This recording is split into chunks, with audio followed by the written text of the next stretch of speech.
Ooh.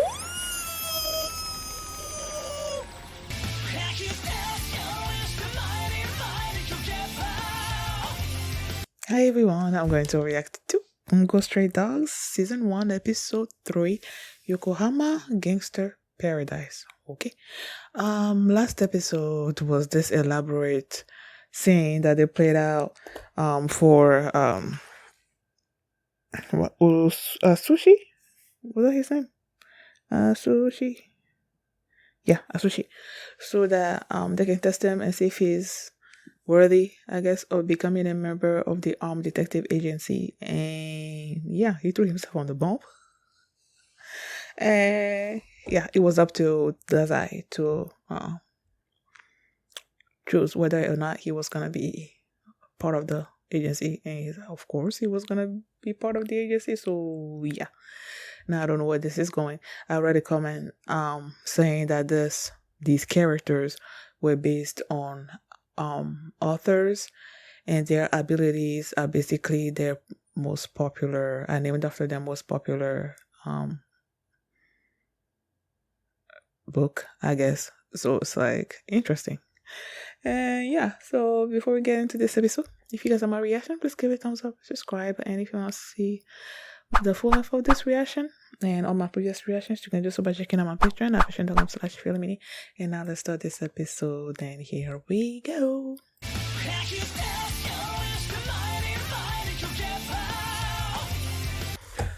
Yo, Nico.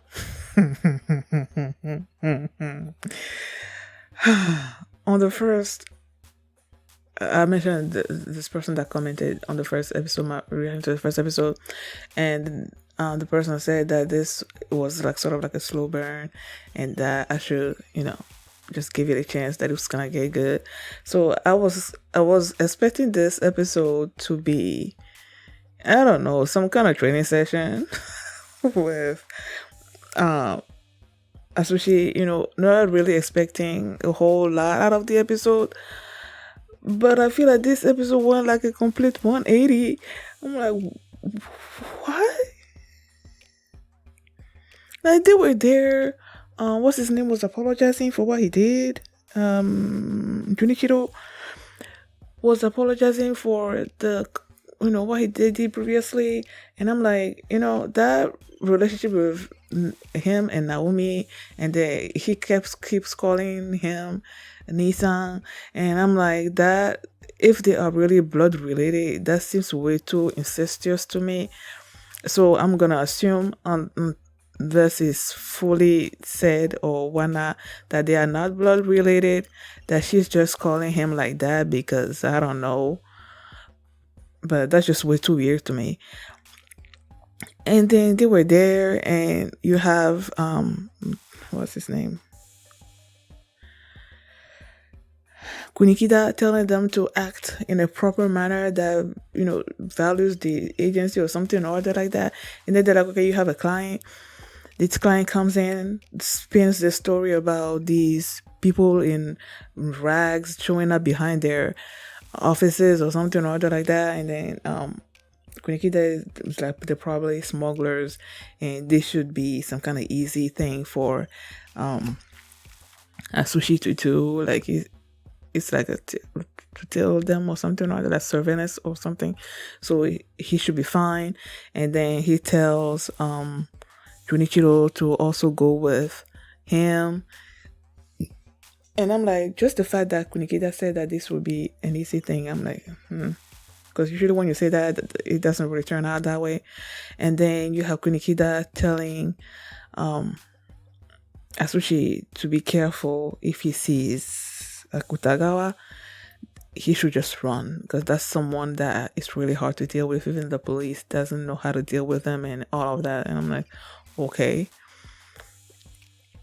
Like, in the intro, you can tell that he's a bad person, And he's like, okay, so who is he? And he says his name is that he's part of this mafia, port mafia. I'm like, okay, so there are mafia people in this world, okay. And then the next scene you see is Akutagawa going to this police station saying something about somebody left something or whatever. And then he's like, "Oh, you look familiar." And I just saw the poster down there. And he's like, "Oh, you guys do such a great job," or something like that. Like that. He just activated his ability. They didn't actually show us exactly what it was. It's just the aftermath that you see, like all the blood like everywhere. The police officers are dead. This woman just walks in, and you hear the beeping. So I'm like, oh, is something about to explode? Then it exploded, and then they wrote the ability Rashomon somewhere. And I'm like, okay, guess this guy does not play. Like they just said to run away when you see him, and then the next thing he's like killing people. And I'm like, okay. And then this girl just brings them to this alley, and I'm like, that doesn't seem right. And then they're like, is this really the place? Because if they were smugglers, they would have an exit strategy or something, but this is more like we did it. And then the girl just like, yeah, no, I lured you over here. Did she just say right there and there that she was part of the Port Mafia? I don't know. But basically, she tells him that it was a trap, and she just like firing guns at them. And then you see Naomi basically shielding Junichiro. What the name do they usually call him by? See, Junichiro or Nizaki. Either way, she took the bullets and protected him. And then I'm like, okay. I'm thinking, okay, does she have an ability as well that maybe it's gonna get some kind of healing ability? But it doesn't seem like she does. And Tanizaki is like he told Asushi previously that his ability is not really a combat kind of ability, you know. And then the girl was like, she read their profile or something, and his ability is not gonna be really like, it's not a combative kind of ability. And he's like, really? And then he activated it, and then let snow. And apparently, when he said let snow, that there was all this snow that were falling, and then he's like, he can basically create a screen with those snow, and you won't really know where he is or something or other along those lines. And then what's the girl's name? Higuchi is like, yeah, I may not be able to see you, but you are here somewhere, so you're just firing everywhere. He's like, no, doesn't really work like that. He just like from behind was just like snuffing her out, and then Akutagawa just shows up, shoots at Junichiro. He falls, and then you see Asushi just like, what the heck kind of situation am I in right now? Like, I was just told, if I see this guy, run. And then on your first mission, on your first job, the guy just shows up. And then he slaps that girl. You know what? When he slapped her, I'm like, I know it happens and all that, but she was slapping the girl. It didn't sit right with me. But then at the end there, when she just kept mouthing off about how the poor mafia was like all these, they have all these connections, and why not just belittling the agency? And I'm like, can you slap her again?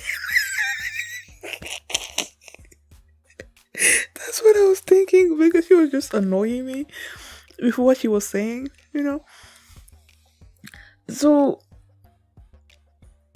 he slaps her, and he told her that he wanted the were tiger. That's why he was calling Asushi, that he just wanted the were tiger alive, and she was just here just like killing everybody. So he was not happy with that, and he told Asushi basically that he's the one that they wanted, and that the other two were just like collateral damage. And you see Asushi feeling guilt about that, because he feels like everywhere he goes, he brings disaster, I guess, to people. You know, he was reminded of what the people at the orphanage told him and all of that. And then he remembered what Kunikida told him about he's not part of the agency and to not bring shame to the agency's name and all of that. And I'm thinking, okay, are you gonna run? Are you gonna run? And then I knew he wasn't gonna run away, but then he started running toward Akutagawa. People, it's gonna be such a long time before I get used to these names. Akutagawa. He started running toward him. I'm like, okay, what are you gonna do? And then he just sort of slid because he launched his Rashomon at him or whatever, and then he just slid under him and just picked up a gun. That was so cool. But then the gun didn't do anything, and then Akutagawa was like, his Rashomon just like eats everything and anything that the Rashomon ate the space between the bullet and him, basically. So if there's no space for the bullet to travel, it's not gonna reach him. As he was saying all those things, my mind just went to Gojo. Jujutsu Kaisen and his ability, the fact that the closer you are to him, the slower you get, you're never actually gonna reach him. That's where my mind went when he was describing what Rashomon did and all of that. And before Asushi ran at him, he basically gave him the option to come quietly with them, or if he was to do anything, he was gonna take his leg or something, his legs. And he's like, I'm a man of my word. And after Asushi did what he did, he just like launched Rashomon at him. They just ate like one of his legs, his right leg. And I'm like, and then Asushi was there on the floor crying, and then he had a flashback of how he was crying previously, and then the dude was telling him not to cry, that only people with parents or something or other like that have the right to cry. I'm like, really? Okay. And that he was abandoned by his parents. And I'm like, I read that. And then later on in the episode, they said there was a bounty on his head, that the bounty was $7 billion, not yen. And I'm like, why is there a bounty on him for $7 billion? And what's so special about him? And the fact that they said that his parents abandoned him, I'm like, okay, did they abandon him because they didn't care about him, or because they were trying to protect him? Clearly there's something about him that someone is willing to pay $7 billion for, So I'm like, there's a story there. I feel like there's a connection between his parents abandoning him and that $7 billion bounty. Either the parents are behind the bounty, the parents plural, or one parent is behind the bounty, and they abandoned him thinking he was gonna die, but that he didn't die, and now they want him dead. Well, I don't know. Either way, I feel like there's a connection between those two things.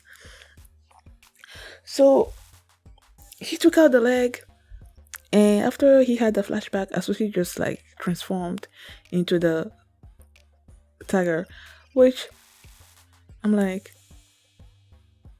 confused. Because in the first episode, when he first turned, his ability, what they wrote was Beast Beneath the Moonlight, which I assumed, or did they say in the episode? I don't know, but I assumed that there needs to be moonlight and he needs to be under the moonlight for him to transform. I don't know if that was a misconception. What's the word? I don't know.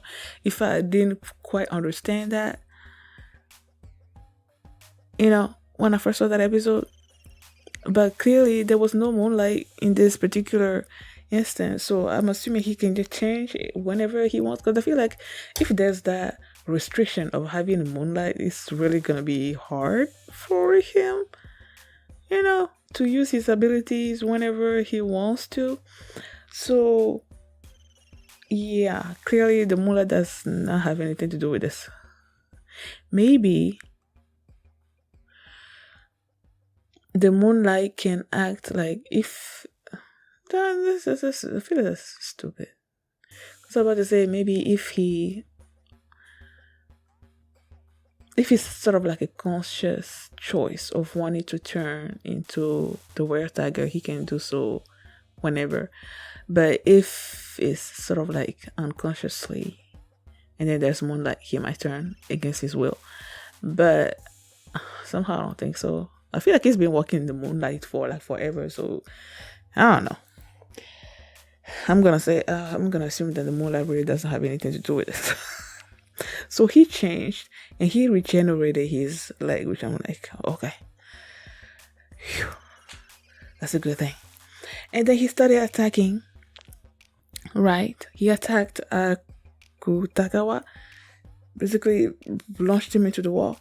And then Akutagawa showed back up and said like Rashomon something like Agi, something or other, I don't know. And then he sliced what I thought was a sushi in half. And I'm like, okay, are you gonna regenerate from that as well? Because I knew he wasn't gonna die. So if he was, I was assuming that he was a sushi. So if he was a sushi and then you slice him in half and he previously regenerated his leg, so that means you're gonna regenerate your body too, right? The other part of the body, either way, maybe from the head to the toe. Whatever, man. But it wasn't. It was Junichiro that used the light snow to sort of create this mirage of Asushi, and then the real Asushi just showed up and was about to attack, and Rashomon was about to attack, and then that's when no longer human. I love how they did that. Like when they were about to attack, you didn't actually hear Dazai's voice or anything. It was just the image of the ability, you know how they display the ability and all of that when they're about to use something. I don't know, I just love the way he came in there and it's like, okay, no, yeah, enough. This is over. And then he stopped everybody, basically. And before we even did this whole thing, they were having this discussion back in the restaurant. They were giving Asushi the opportunity, I guess, to, since he's going to be a detective or whatever, to try to figure out what everybody did previously before they joined the agency. And he looked at Junichiro and Naomi. He's like, you guys were students, right? And like, yeah. And then did he figure it out that, no, he didn't quite figure out, but he was close. I think they said that he was an official or something or other like that when he came to Nikita. And then that's where Dazai's like, oh, you are close. He was a math teacher. And I'm like, okay, yeah, I can see that. And I'm like, yeah, I can see that. But then he came to Dazai and they're like, okay, nobody has been able to figure it out what Dazai used to do. And that there's this reward for anyone that could actually figure it out. And the reward was at 700,000, I think, yen.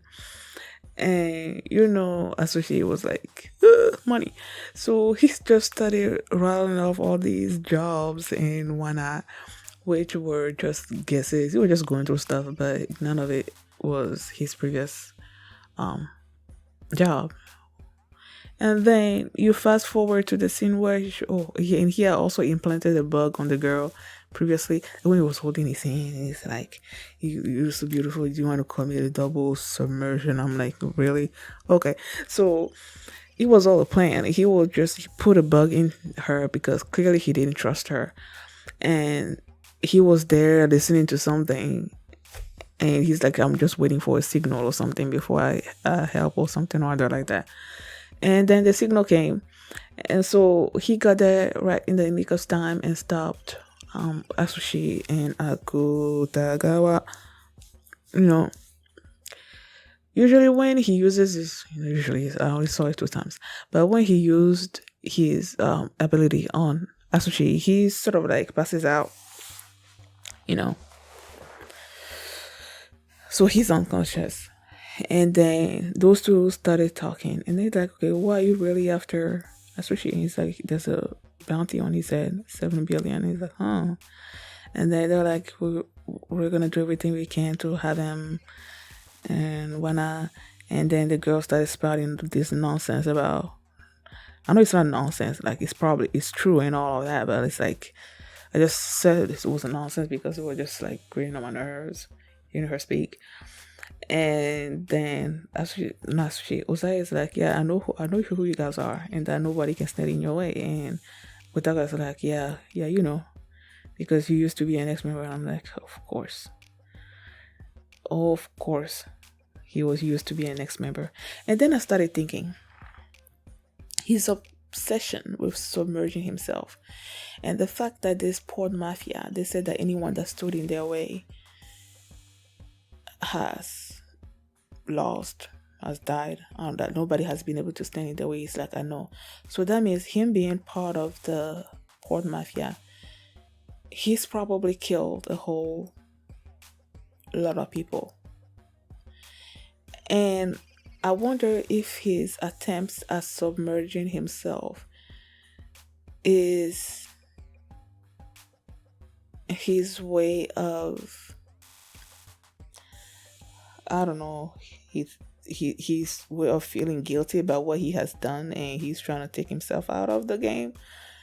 Like, I don't know. And is he immortal? That's my question.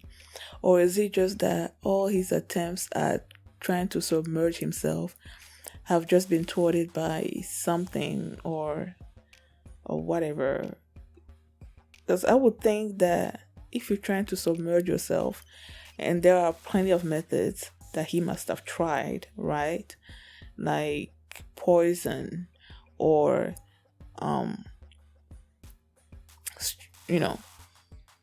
the rope thing and everything. So it's like, if you've tried all those things and you're still alive, then that means that you are immortal, right?